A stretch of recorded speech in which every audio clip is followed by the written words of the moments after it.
우리에게 주시는 하나님의 말씀 사무엘상 7장 9절의 말씀입니다.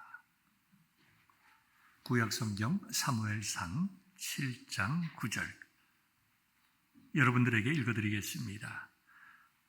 사무엘이 젖 먹는 어린 양 하나를 가져다가 온전한 번제를 여호와께 드리고 이스라엘을 위하여 여호와께 부르짖음에 여호와께서 응답하셨더라. 하나님의 말씀입니다.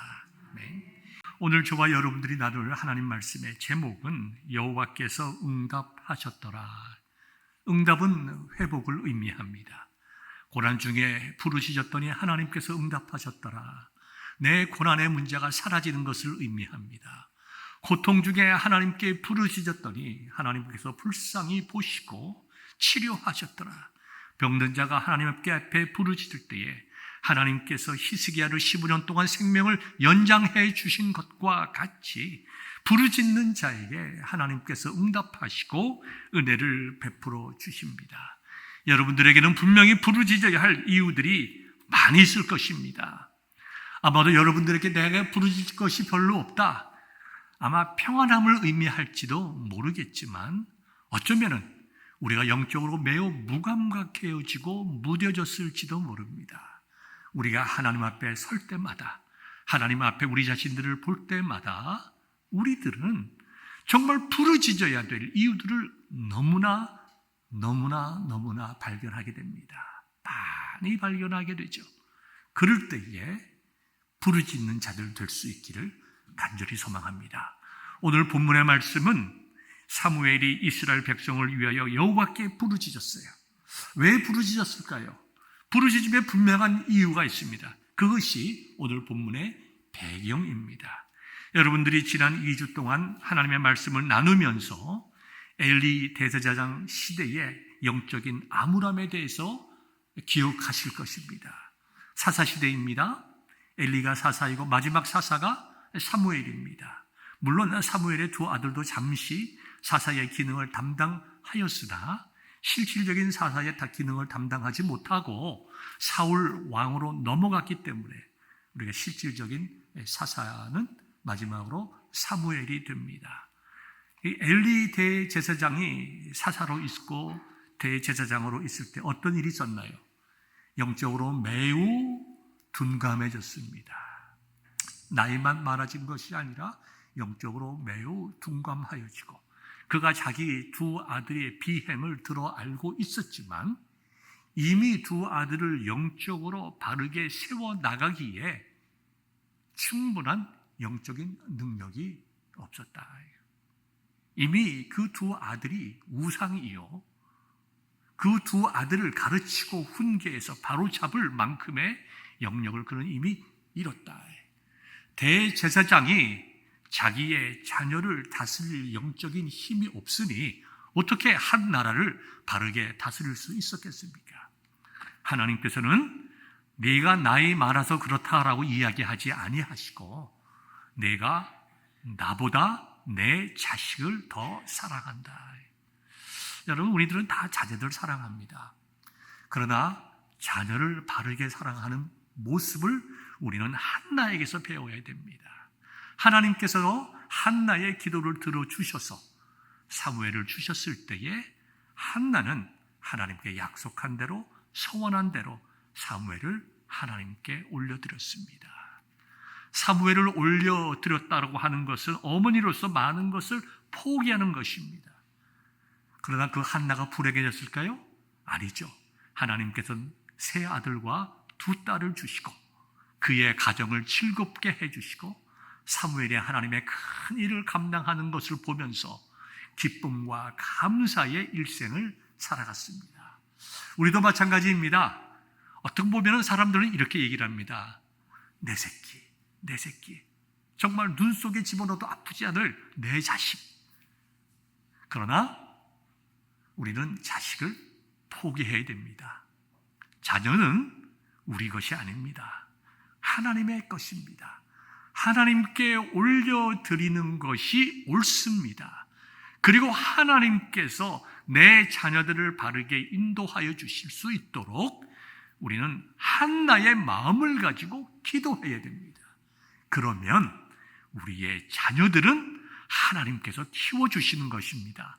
왜 우리가 자식들에 대해서 그렇게 내 새끼 하고 못 놓습니까? 하나님께 대한 믿음이 부족해서 그래요. 여기 서 있는 저도 마찬가지입니다. 어려운 일이죠. 그러나 한나의 믿음을 가지고 내 자녀들 하나님께 올려드리면 하나님께서 책임져 주십니다. 반드시 필요한 것은 하나 있습니다. 우리의 기도입니다. 우리는 자녀들을 포기하고 하나님께 올려드려야 되지만 끝까지 포기하지 말아야 될 것이 하나 있는데요. 그것은 부모로서의 영적인 권위입니다. 여러분이 잘 아시다시피 여호수아가 그가 이제 임종을 맡게 되었을 때에 이스라엘 족장들을 불렀습니다. 그리고 그들에게 유언과 같은 말씀을 했지요. 나와 내 가족은 여호와 하나님만을 섬길 것이다. 여러분들도 결단하십시오. 하나님만을 섬길 것인지 우상을 섬길 것인지 결단하십시오. 그럴 때에 그 이스라엘의 족장들이 뭐라고 대답했는가 하면, 짧게 요약한다고 하면, 우리는 당신을 통하여 하나님을 보았습니다. 당신에게 역사하신 하나님을 보았습니다. 당신의 하나님을 바라보며 믿음으로 살아갈 때에 하나님께서 당신을 통해서 일하시고 당신에게 은혜와 복을 주신 것을 우리가 보았습니다. 그러므로 우리도 이제 하나님만을 섬기겠습니다. 여러분들이 여호수아와 같은 아버지와 어머니 될 수 있기를 주님의 이름으로 축원합니다. 이거 놓치면 안 돼요.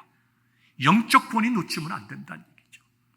엘리는 영적 권위를 놓치고 자녀들을 책망하고 정말 기도를 하든지 치리를 하든지 어떤 수단과 방법을 써서라도 잘못된 자녀들 바로 돌아가게 오게 하고, 하나님을 바르게 믿지 않는 자녀들, 악한 자녀들의 행실을 고치는 그 일에 실패했다. 하나님께서 그 책임을 물으셨어요. 그러므로 하나님께서 우리들에게도 물론 일차적인 책임은 자녀들에게 있지만 하나님께서 엘리에게 책임을 물으셨던 것처럼 부모인 우리들에게도 책임을 물을 것입니다. 우리들의 자녀들이 이 땅에서 잘 되고 정말 복된 인생 살아가기를 진실로 원한다면 우리들은 자녀들에게 좋은 신앙과 인격의 모범을 보여줘야 됩니다. 늦지 않았습니다. 내가 이제 자녀들에게 이야기한 대로 한다고 하더라도 자녀들이 내 말을 듣는다요. 아이들이 머리가 다 커서 힘듭니다. 네, 맞습니다. 머리가 큰 자녀들 이렇게 다스리기가 쉽지 않습니다. 그러나 포기하지 말고 우리가 기도하면서 정말 간절히 기도하고 자녀들을 믿음으로 인도할 때에 자녀들은 분명히 따라오게 될 것입니다. 여러분, 이와 같이 잠시 이제 본문으로 돌아가게 되면 엘리와 두 아들이 하나님 앞에서 범죄했습니다. 하나님을 멸시했습니다. 하나님을 멸시했다고 기록해 경멸했다고 했습니다. 지난 시간에 말씀하신 것처럼 하나님을 발로 짓밟는 것과 하찮게 여기고 존재 가치를 부정하고 아주 우습게 생각하고 그와 같이 하나님을 경멸하는 자들이 이스라엘 백성들의 영적인 지도자였으니 그 밑에 있는 이스라엘 백성들은 얼마나 영적으로 혼란스러운 삶을 살았을까요? 하나님을 믿는다고 하지만 그들의 생활 속에 들어가 보면 다 우상을 섬기고 있는 거예요. 바알도 섬기고 아스다롯도 섬겼습니다. 그래서 그들의 일상 속에 우상을 섬기는 것이 문화요 생활이 되었습니다. 그럼에도 불구하고 그들은 이렇게 얘기했을 것입니다. 우리가 하나님 섬깁니다. 우리가 하나님 섬깁니다. 우리가 하나님께 제사 드리지 않습니까? 우리가 절기를 지키지 않습니까? 여러분, 하나님을 섬기면서 우상을 섬기는 것을 하나님께서는 너희들이 나를 섬긴다라고 생각하실까요? 절대로 그렇지 않습니다. 우리 주님께서도 분명히 말씀하셨습니다. 너희가 하나님과 만몬을 동시에 섬길 수 없다. 그러니까 이스라엘 백성들이 다 사사시대에 자기의 왕으로 섬기지 아니하고 하나님의 말씀 앞에 두려워 떨지 아니함으로 자기들이 좋은 대로 자기 생각에 하고 싶은 대로 살았다 이거죠. 그것이 사사 시대예요. 그것이 엘리 시대예요. 그것이 극에 달해서 이제는 제사를 드리는 제사장들까지 영적으로 타락하고 그것을 고칠 수 있는, 정화하고 개혁할 수 있는 힘을 그들이 다 상실했습니다. 그 결과로 어떤 일이 있었냐면 전쟁에서 이스라엘 백성들이 패하게 됩니다. 이스라엘 백성들은 이길 줄 알았어요. 그래서 그들이 4,000명의 희생자를 낸 다음에 이게 어쩐 일인고, 무슨 말이냐 하면 우리는 이길 줄 알았는데 우리는 4,000명의 정말 희생자를 냈다. 그 다음에 어떤 일을 하냐면 장로들이 얘기를 합니다. 장로들은 그 당시에 정말 민족의 지도자를, 나라의 지도자라고 할 수 있겠죠. 야, 이거 안 되겠다. 우리에게 법궤가 있어야 되겠다. 우리의 과거를 보면 하나님께서 전쟁을 할 때 법궤를 앞장 세워서 전쟁을 하셨다. 여리고성을 물리실 때도 법궤를 앞세워서 이스라엘 백성들이 행진했다. 요단강을 건널 때도 법궤를 맨 제사장들이 먼저 요단강에 철철 넘치는 요단강에 들어갔다. 그때에 하나님께서 정말 그 부서질 수 없을 만큼 강한 여리고성을 무너뜨려 주시고 그 철철 넘치던 요단 강물을 끌어서 우리로 하여금 홍해 바다를 건너가게 한 것처럼 건너가게 하지 않았느냐. 이제 우리가 법궤를 가지고 나가면 우리가 분명히 승리할 것이다. 그래서 실로에 있는 법궤를 가져왔습니다. 그 법궤를 가지고 올 때에 홈니와 비느하스가 그 옆에 있다고 얘기를 했어요. 자, 여러분 생각해 보십시오. 하나님께서 법궤를 움직이실 때에 백성들의 마음대로 움직이게 하셨습니까? 아니지요. 하나님께서 말씀하시고 지시하실 때에 하나님의 임재를 상징하는 법궤가 이동을 했고 그 법궤를 따라서 이스라엘 백성이 이동했지, 이스라엘 백성들이 이동하기 위하여 법궤를 움직인 적이 없습니다. 하나님의 말씀이 그 시대에 없는 거예요. 하나님을 귀하게 여기지 아니하고 하나님을 교황으로 섬기지 아니하고 자기 마음대로 생각하고 살다 보니까 법궤를 하나님 앞한 법궤를 두려워하지 아니하고 마치 우상을 섬기는 사람들이 그들의 우상을 가지고 섬기면 전쟁에 나가면 이긴다고 생각하는 것처럼 법궤를 우상화했다. 법궤를 가지고 나갔다가 법궤를 블레셋 군대에게 빼앗기고 맙니다. 얼마나 기가 찹니까? 그리고 그 전쟁에서 홈니가 죽었습니다. 비느하스가 죽었습니다. 엘리가 넘어져서 죽었습니다. 그리고 비느하스의 아내가 죽었습니다. 아, 이제 하나님의 영광이 이 땅에서 떠났다. 죽으면서 유언처럼 한 얘기입니다. 하나님의 영광이 이 땅에서 떠났다. 법궤를 잃었다라는 얘기죠. 그러나 법궤를 조금 우리가 상식적으로 생각해 볼 때 법궤라고 하는 것은 하나의 상징입니다. 법궤라고 하는 것은 하나님의 임재를 상징하는 것인데요. 그 안에 언약의 말씀 두 돌비가 있어서 언약궤라고 부르기도 합니다. 여러분들이 잘 아시는 바대로 법궤 안에는 뭐가 있었습니까? 만나를 담아두었던 황금, 금 항아리, 그 다음에 아론의 쌍난 지팡이, 그 다음에 모세의 두 십계명을 기록한 돌비가 있었습니다. 나중에 그 솔로몬 성전에서 그 법궤를 열어보니까 아론의 쌍난 지팡이와 그 다음에 만나를 담아두었던 금 항아리가 없어져 버리고 두 돌비가 있었습니다. 학자들에 따라 가지고는 아마도 블레셋 전쟁에서 이 법궤를 빼앗겼을 때 그때에 아론의 쌍난 지팡이와 그 다음에 황금 그 항아리가 소실되었을 것이다 라고 생각도 합니다. 여러 가지 우리가 알지 못하는 내용입니다만은, 그러나 이것은 하나의 상징입니다. 여러분, 만나는 뭘 상징하냐면 우리의 생명의 떡이신 예수님을 상징하는 거예요.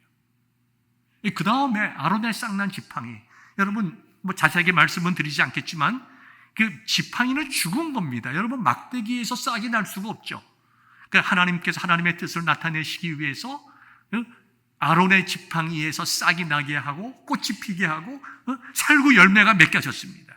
이것은 죽음에서 부활을 상징하는 부활이요 생명이신 예수 그리스도를 나타내는 거예요. 그 다음에 그 두 돌비라는 것이 그 두 돌비라고 하는 것은 말씀이시고 진리이신 예수님을 또 상징하는 것이다.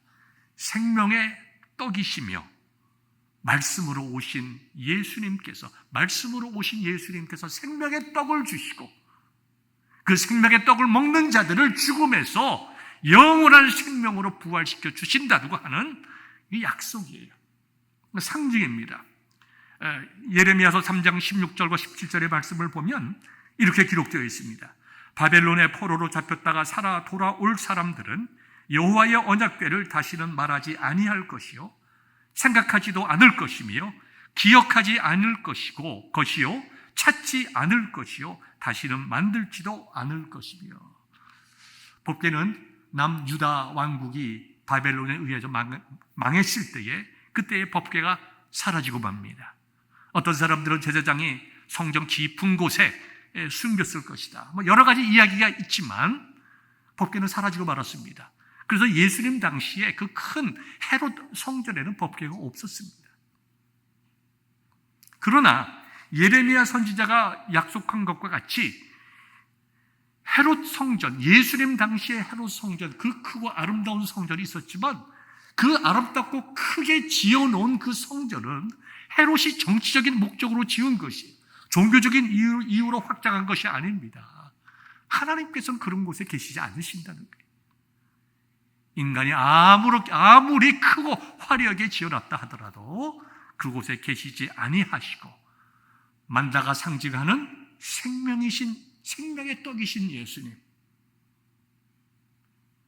두 돌궤가 상징하는 하나님께로 인도하는 참 진리 되신 예수님, 그리고 죽음에서 부활로 영원한 형벌로부터 영원한 생명으로 이끌어 가시는 부활과 생명의 예수님, 그 예수님께서 앞으로 직접 그리스도께서 오실 것이다.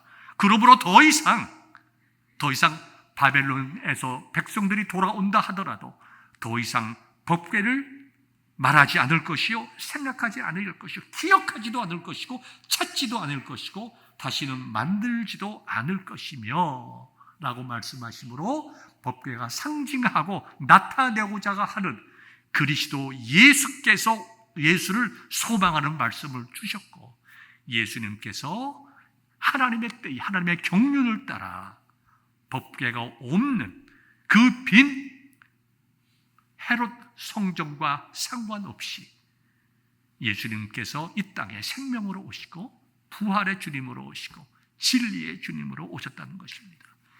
이와 같은 하나님의 임재와 정말 하나님의 택하신 백성을 구원하시겠다고 하는 언약의 법궤를 이스라엘 백성들이 우상처럼 생각했다 이거죠. 엘리가 그것을 막아내지 못하고 두 아들 홈리와 비느하스 제사장들이 그것을 막아내지 못했습니다. 그리고 이스라엘의 지도자들이 그러한 일들을 하고 백성들이 깨닫지 못하고, 야, 이제 법궤가 우리에게 있다. 그 법궤를 가지고 나가면 전쟁에서 이길 것이다. 고함을 지르고 함성을 지르고 이제는 이겼다. 얼마나 정말 우렁찼는지, 얼마나 용기가 백배하고 정말 강했는지 블레셋 군대들이 벌벌 떨었습니다. 와, 법궤가 오는구나.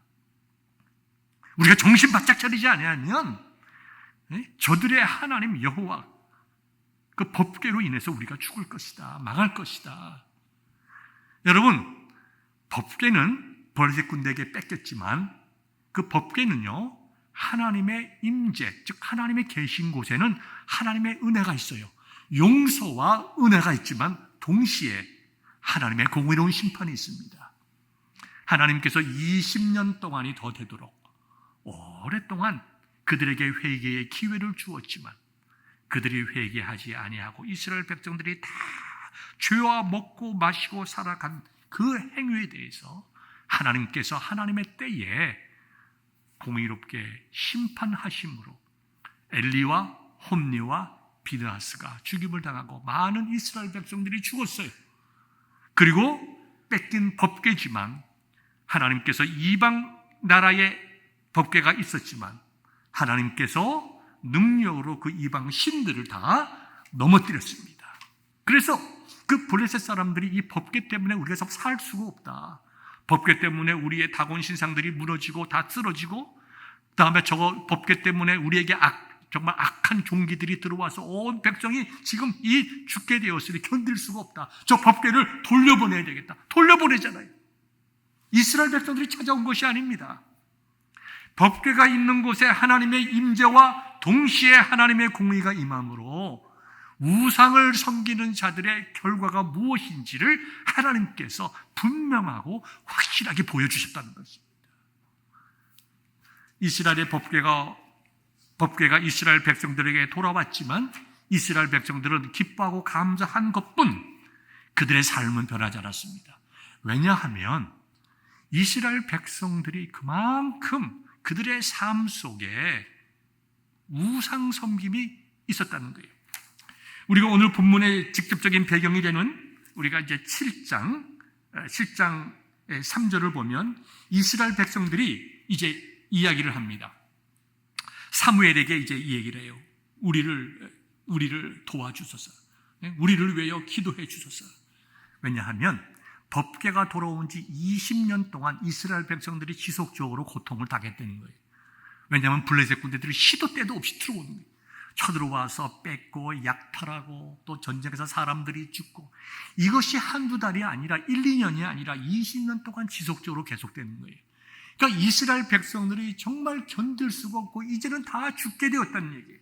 그래서 사무엘상 7장 2절을 보면 교회가, 즉 언약궤가 기앗 여아림에 들어간 날부터 20년 동안 오래 있은지라. 자, 20년 동안 있었는데 이스라엘 온 족속이 여호와를 사모하니라. 이 사모한다라고 하는 말의 원어적인 의미는 부르짖는 거예요.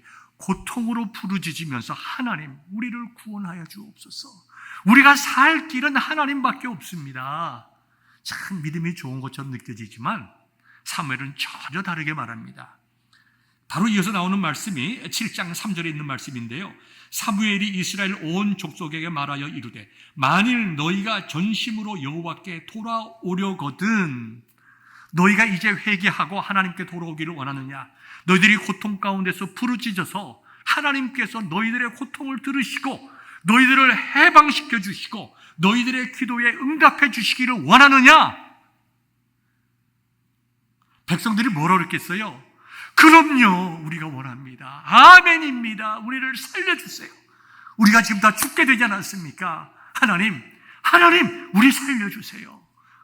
사무엘이요, 당신이 우리를 위하여 기도해 주십시오. 우리가 죽게 되었습니다. 우리도 하나님께 열심히 기도하겠습니다.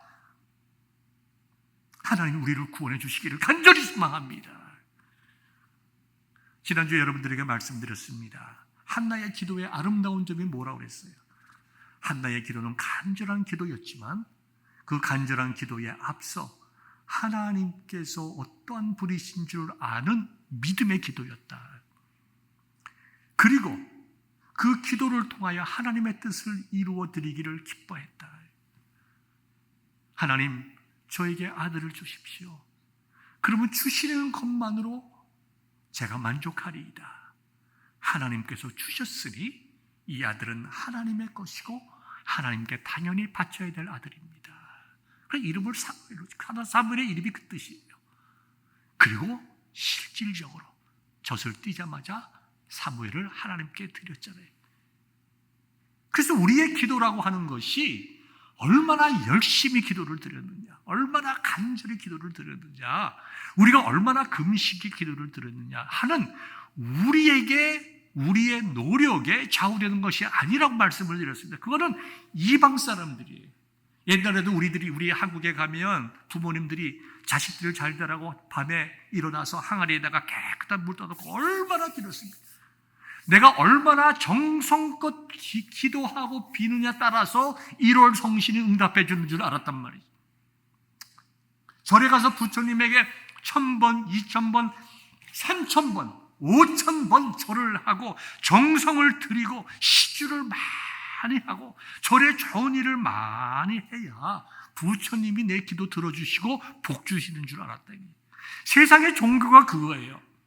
내가 얼만큼 정성껏 내가 믿는 신에게 공양을 드렸느냐. 하나님은 그런 분이 아니십니다.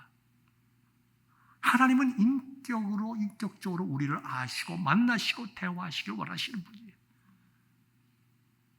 그래서 이스라엘 백성들에게 사무엘이 뭐라고 말하냐 하면, 너희가 정말로 하나님 앞에 회개하고 돌아와서 구원해 주실 것을 원한다면, 자, 3절 중반이 나와 있습니다.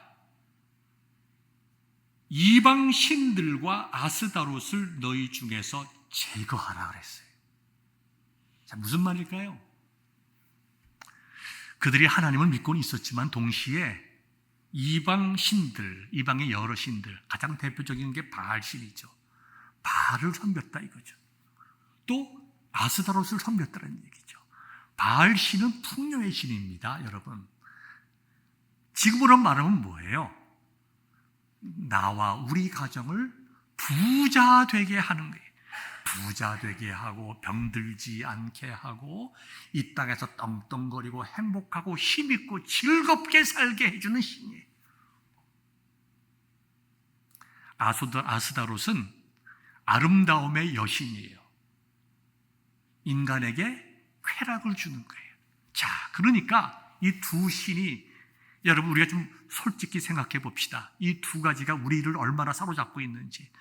여러분 다 부자 되고 싶잖아요. 그죠? 누구든지 부자 되고 싶죠. 그럼 여러분 마음속에 이런 마음이 들죠. 목사님은요? 나도 마찬가지예요. 나도 부자 되고 싶어요. 될 수만 있다면. 그래서 참 선교하고 싶어요. 선교할 오늘 아침에도 니카라과의 김양재 선교사님이 카톡을 보냈어요. 11월 달에 월드비전 신학교 학생 30명이 과테말라를 가서 일주일 동안 신학교 본부에서 교육을 받는데 목사님 좀 도와주세요. 하나님을 하려면 우리 물질이 필요하죠. 우리 속에 물질에 대한 욕구가 너무 당연한 일일 수도 알고 있죠. 또 하나는 뭡니까? 쾌락이죠. 세상이 주는 즐거움입니다. 특별히 성적인 쾌락은 누구나 추구하는 인간의 본능입니다. 그래서 이스라엘 백성들이 이방신들과 아스다롯을 섬기면서 그들은 뭐라고 생각했을까요? 우리는 하나님 섬기고 있어. 하나님께 제사도 드리고 절기도 드려. 우리는 하나님 섬겨. 그런데 내가 정말 열심히 바알신을 섬겨가지고 내가 부자 되고 싶은 거, 그게 뭐 잘못된 거야? 당신은 안 그래? 내가 아스다롯을 섬겨가지고 정말 인생을 즐겁게 살고 싶다는 것, 내 인생을 즐겁게 하고 나를 풍요롭게 하는 바알과 아스다롯을 섬기는 것이 뭐 그리 큰 잘못이야? 난 하나님 지금 섬기고 있는데. 이스라엘 백성이 그랬다는 거예요. 그것이 온 이스라엘 백성에 퍼져서 제사장까지 다 그랬다는 거예요. 제사장까지. 홈리와 비느하스와 엘리까지 그랬다는 거예요. 그러니 하나님께서 그들이 간절히 기도한들 하나님께서 그들의 기도에 응답하시겠느냐 이거죠. 사무엘의 그 점을 보았습니다. 너희들이 하나님 앞에서 회복되기 위해서는 너희 속에 있는 우상을 버려야 된다. 참 어려운 일이죠. 그래서 우리 인생에 어려움이 있는 겁니다. 우상을 버리기가 어렵기 때문에 우상의 주는 쾌락보다 질 더 큰 고통이 있어야 우리가 그것을 놓을 수 있기 때문에 하나님께서 택하신 백성에게 영적으로 바르게 살아갈 수 있도록 때로는 고난을 주시는 거예요. 이게 고난의 의미 중에 큰 의미입니다. 여러분 어린아이들을 길러보세요. 아이들에게 좋은 아이스크림, 예를 들어 하겐다스를 좋아합니까? 아니면 색깔 많은 빨갛고 노랗고 파랗고 그거 먹으면 혀가 막 색깔이 총천연색이 되는데 그걸 좋아하나요? 아이들은 하겐다스 안 좋아해요. 색깔이 있는 싸구려 아이스크림 바를 좋아합니다. 어린아이들이죠. 깨닫지 못하죠. 그것을 먹고 있습니다. 그것을 입에서 띄어내게 해주는 유일한 게 뭐가 있습니까? 얘야, 너 그거 너무 많이 먹으면 안 돼. 거기 나쁜 케미칼이 많이 있어. 그거 먹지 마. 아이들이 그거 안 먹습니까? 아이들 그거 먹죠. 아이들이 그것을 먹게 하지 않을 유일한 방법은 그것보다 아이들이 더 좋아하는 걸 주는 것밖에 없어요. 마찬가지로 우리가 바알과 아스타로 하나님을 섬긴다고 생각하면서도 우리 속에 너무나 깊이 뿌리 박혀 있는 이 세상에 대한 근심, 물질, 그러한 것들, 그것이 없으면 죽는 줄 아는 것, 세상의 쾌락, 정욕, 음란, 우리의 마음을 사로잡는 그 모든 흔드는 모든 것들로부터 자유롭게 되기 위해서는 우리가 가르침을 하기가 너무너무 힘이 드니까 하나님께서 우리에게 고난을 주셨는데 이스라엘 백성들에게는 20년 동안 그들이 결국 놓을 수밖에 없는 상황 속으로 몰고 갔다는 것입니다. 그때에 사무엘이 결정적인 말을 하죠. 너희들의 속에 있는 바알과 아스타롯을 버려라. 그것을 섬기는 한 너희들이 무엇이라고 얘기하던 하나님 섬기는 것이 아니다. 백성들이 얼마나 힘들었으면 그걸 다 놨겠어요. 우리가 이제는 아스타롯을 제거하고 바알들을 제거하고 여호와만 섬기겠습니다. 그때에 사무엘이 모든 백성들을 미스바로 모이게 하죠. 모든 백성들이 모이기 제일 좋은 장소였을 것입니다. 그 다음에 사무엘이 그들을 위해서 젖먹는, 오늘 본문의 말씀이죠. 젖먹는 어린 양 하나. 젖먹는 어린 양이니까 양이 태어난 지 얼마 되지 않는 양이죠. 뭘 상징합니까? 순결과 거룩을 상징하죠. 우리가 하나님 앞에 거룩하게 서야 된다. 그리고 그것을 번제로 하나님께 드렸는데요, 온전한 번제로 드렸습니다. 깨끗한 이 어린 양이 내 죄로 인하여 죽는구나. 하나님, 우리가 하나님 앞에 죄인입니다. 하나님 앞에 죄인입니다. 하나님, 우리를 용서하여 주시고 우리를 회복시켜 주옵소서. 우리를 회복시켜 주옵소서.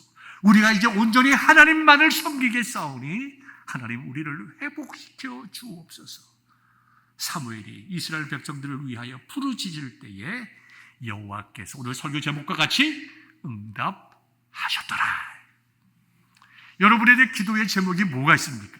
자녀들이 기도의 제목이 있죠. 건강의 기도의 제목이 있죠. 물질에 대한 기도의 제목들이 있습니다. 여러분, 그거 하나님께서 들어주시기 원하죠. 하나님, 간절히 기도하십시오. 그런데 나의 간절함에 앞서서 하나님께서 나에게 이런 질문을 하실 것을 생각하십시오. 사랑하는 내 아들아, 사랑하는 내 딸아, 내가 참 딱하다. 너를 보니 마음이 아프다. 내가 너의 기도를 들어주고 싶다. 그런데 내가 너의 기도를 들어주어야 할 이유를 설명해 다오. 여러분들이 하나님 앞에 기도할 때에 그러한 기도, 하나님께서 물어보신다고 생각하기를 바랍니다. 내가 왜 너의 기도를 들어주어야 되느냐? 이스라엘 백성들이 20년, 30년, 40년 동안 하나님께 제사 드렸어요. 번제를 드렸습니다. 형식이 있었습니다. 그러나 그들의 마음속에는 다 바알과 아스타로 중심으로 살았다는 거예요. 제사장들부터 장로들부터 모든 백성들에게 이르기까지 형식적으로는 하나님을 섬기는 모양은 있었지만 그들의 실제의 삶에서는 하나님을 멸시하고 우상을 섬기는 것을 살았는데 그 우상이 뭐냐? 오늘 살아가는 우리들에게도 똑같이 있는 내 자식이 우상이요, 내 꿈이 우상이요, 내 물질이 우상이요, 내 건강이 우상이어서 하나님 앞에 바로 서서 하나님께서 이 문제를 해결해 주실 때에 한나와 같이 이제는 내 인생을 하나님께 올려드리겠다고 하는 바른 신앙 고백 없이 하나님, 내가 원하는 것은 이것입니다. 하나님 도와주세요. 내가 원하는 것은 이것입니다. 하나님 들어주세요. 하나님, 내가 이렇게 간절하게 기도하고 문을 흔드니 하나님 응답하여 주셔야 마땅하지 않습니까? 응답하여 주시지 아니하시면 하나님 손해입니다. 우리는 별별 얘기 다 하죠. 하나님이 물어봅니다. 조용히. 얘야, 내가 너의 그 기도를 들어줘야 될 이유가 뭐냐? 아마 우리는 열심히 기도하지만 거기에 대한 다른 답을 할 수 있는 분들은 어쩌면 많지 않을지도 모릅니다. 여기 서 있는 저부터 많은 기도하지만 Why 내가 네 기도를 들어줘야 되나? 이건 기도의 의미와 목적과 기도의 방법이 다 포함되어 있는 거예요. 이스라엘 백성들이 제사를 많이 드렸지만 그들이 아스다롯과 바알을 섬길 때에 하나님께서 그들의 기도 들어주시지 않으셨습니다. 그들이라고 기도 안 했겠어요? 20년 그렇게 고통당하는데 어떡하지 살기 위해서 별별 정말 할 수 있는 걸 다 했겠죠.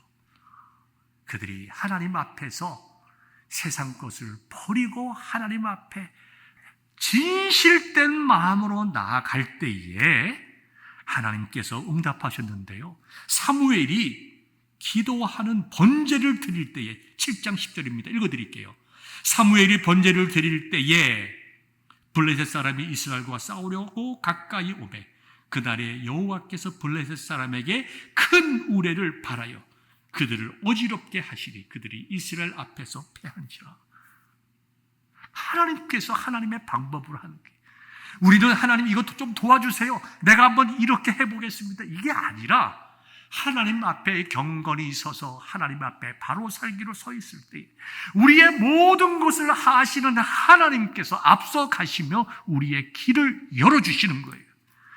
사무엘이 번제를 드릴 때에 하나님께서 정말 앞서 가시며 블레셋 군대를 물리쳐신 것처럼 그러므로 여러분 기도할 때에 바른 기도를 드리실 수 있기를 바랍니다. 말씀을 맺겠습니다. 첫째, 요약합니다. 우리가 자녀를 사랑하지만 자녀를 진심으로 사랑한다고 하면 내 새끼가 아니라 하나님의 자녀, 나 자녀에 대한 포기하고 하나님께 맡기고 한나와 같이 기도하면 우리들의 자녀는 사무엘과 같이 귀한 하나님의 일꾼들이 될 것입니다.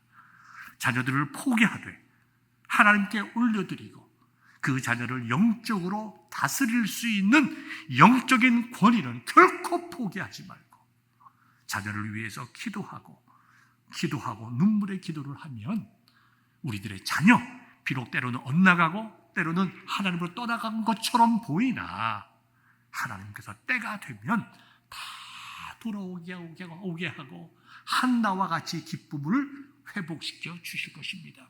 두 번째, 오늘 본문의 말씀을 더 깨달읍시다. 우리가 하나님을 믿으려면 하나님만 믿었기를 바랍니다. 하나님도 믿고 세상도 믿고 다른 말로 하면 하나님도 의지하고 세상의 돈이나 물질이나 이런 것 의지하지 말고 오직 하나님, 사무엘이 말했던 것과 같이 우리 속에 있는 내 바알이 무엇인가, 나의 속에 있는 아스다롯이 무엇인가, 우리가 그것을 제거하고 하나님께 돌아오려면, 확실하게 돌아오면 하나님께서 응답하시고 회복시켜 주십니다. 여러분들이 잘 아시는 호세아 6장의 말씀을 여러분들에게 읽어드리면서 오늘 설교를 마무리하려고 합니다. 호세아서 6장 1절에 이렇게 기록되어 있습니다. 오라, 우리가 여호와께로 돌아가자. 여호와께서 우리를 찢으셨으나 도로 낫게 하실 것이요 우리를 치셨으나 싸매어 주실 것입니다. 여호와께서 이틀 후에 우리를 살리시며 셋째 날에 우리를 일으키시리니 우리가 그의 앞에서 살리라. 이틀과 3일은 속히 우리 기도를 응답해 주신다는 거예요. 그렇기 때문에 우리가 하나님을 알아야 된다. 우리가 여호와를 알자. 힘써 여호와를 알자. 우리 기도에 응답하시고 우리를 살리시고 우리를 하나님 앞에서 정말 회복시켜 주시는 그와 같은 하나님이 우리의 하나님인 줄 믿음으로 고백하고 바르게 기도하고 우리가 하나님 앞에서 사무엘과 같은 인생 살아갈 때에 저와 여러분들에게 은혜와 복을 주실 줄 믿습니다. 이와 같은 은혜와 복이 이 시간 말씀을 나눈 저와 여러분들에게 충만하기를 우리 주님의 이름으로 축원합니다. 기도하겠습니다.